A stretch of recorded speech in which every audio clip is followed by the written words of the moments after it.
Nüüd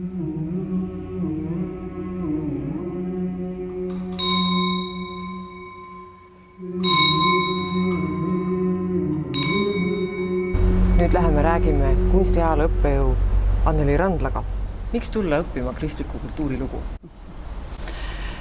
Kristliku kultuuriloo magistriõppe annab laiapõhjalise humanitaarhariduse, aga seda siis natuke teise nurga alt, kui tavaliselt õpitakse kas ajalugu või keeli või ka siis kultuuri üldisemalt, et läbi siis kristluse.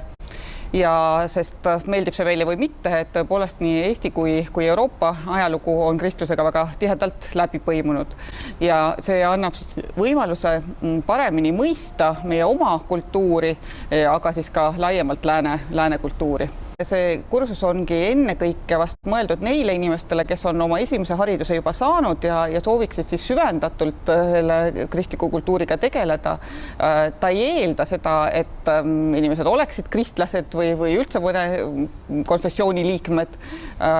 Neid tudengeid, keda mina olen õpetanud, on olnud väga erinevatest konfessioonidest, ka mittekristlikest. Ta on mõeldud nagu tõesti kõige laiemalt oma silmaringi avardamiseks selles kristliku kultuuri võtmes.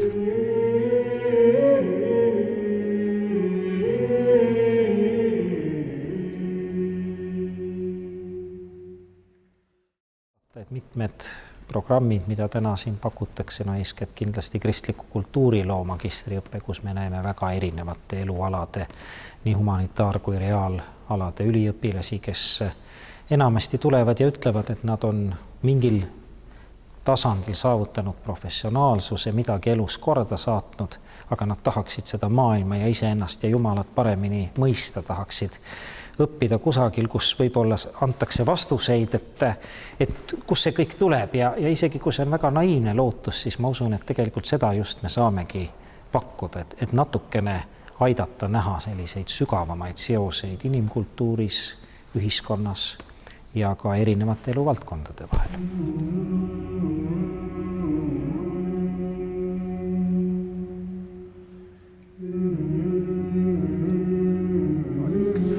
Et ma kutsun üles kultuuriinimesi, kutsun üles õpetajaid, ajakirjanikke, kellel on tegemist kultuuriga, ajalooga, haridusega, õppima kristliku kultuurilugu.